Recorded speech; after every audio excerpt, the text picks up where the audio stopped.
قربانی کا وقت جو ہے اس کے اندر شرائط کا پایا جانا ضروری ہے۔ قربانی کا وقت جو ہے وہ 10 ذوالحجۃ الحرام کو شروع ہو جاتا ہے صبح صادق سے، اور تیسری عید یعنی 13 ذوالحجۃ الحرام کے غروب آفتاب سے پہلے تک جو ہے یہ وقت باقی رہتا ہے۔ تو اگر گاؤں کے اندر قربانی کی جا رہی ہے، چونکہ وہاں پر عید کی نماز بالعموم ادا نہیں کی جاتی، تو وہاں تو فجر ہوتے ہی آپ قربانی کر سکتے ہیں، اور یہاں شہروں کے اندر جب تک شہر میں کسی ایک مقام پر عید کی نماز نہ ہو جائے اس وقت تک جو ہے آپ قربانی نہیں کر سکتے۔ اگر آپ نے خود ابھی عید کی نماز ادا نہیں کی اور شہر میں کسی ایک مقام پر عید کی نماز ادا کی جا چکی ہے، تو اس صورت کے اندر بھی آپ اپنا جانور ذبح کر سکتے ہیں۔ شرعی طور پر وہ جانور بالکل درست طور پر اس کی قربانی ہو جائے گی۔ عورت ہے یا سمجھدار بچہ ہے جو ذبح کرنے کو سمجھتا ہے، اچھی طرح ذبح کر سکتا ہے، اگر وہ بھی شرعی طریقے کے مطابق جانور کو ذبح کرے گا، چھری پھیرے گا، تو ذبیحہ حلال ہو جائے گا۔ بس اوقات ایسا ہوتا ہے کہ آدمی اپنے جانور کو از خود ذبح کرنے کی نیت رکھتا ہے، اس حوالے سے وہ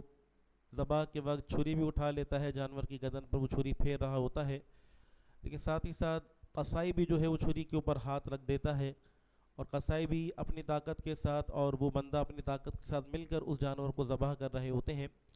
تو اس چیز کو مد نظر رکھنا چاہیے کہ جو بندہ بھی چھری پر ہاتھ رکھ رہا ہے اور جانور کے ذبح کے اندر آپ کے ساتھ شریک ہے، تو ہر ایک کا اللہ تبارک و تعالیٰ کا نام ذبیحے پر ذکر کرنا ہر ایک کے لیے لازم اور ضروری ہے۔ اگر کوئی ایک بھی فرد یہ سمجھ کر تسمیہ کو ترک کر دیتا ہے، اللہ تعالیٰ کا نام نہیں لیتا کہ جو مثال مالک کے جانور ہے وہ پڑھ رہا ہے بسم اللہ تو مجھے پڑھنے کی حاجت نہیں ہے، یا مثال آپ خود کہتے ہیں کہ قصائی نے چوکیں پڑھ لی ہیں تو اب مجھے بسم اللہ پڑھنے کی حاجت نہیں ہے، اگر کسی نے بھی جان بوجھ کر تسمیہ کو ترک کر دیا تو وہ ذبیحہ حرام ہو جائے گا، اور اس کا کھانا جو ہے بالکل حرام ہوگا، وہ مردار ہو جائے گا۔ یہ بہت اہم مسئلہ ہے، اس کی طرف توجہ رکھنی چاہیے۔ نبی پاک صلی اللہ تعالی علیہ وسلم کی حدیث شریف ہے کہ تم اپنی چھری کو تیز کر لو اور ذبیحے کو راحت پہنچاؤ۔ تو ہمارے ہاں ایک چیز جو نظر آتی ہے کہ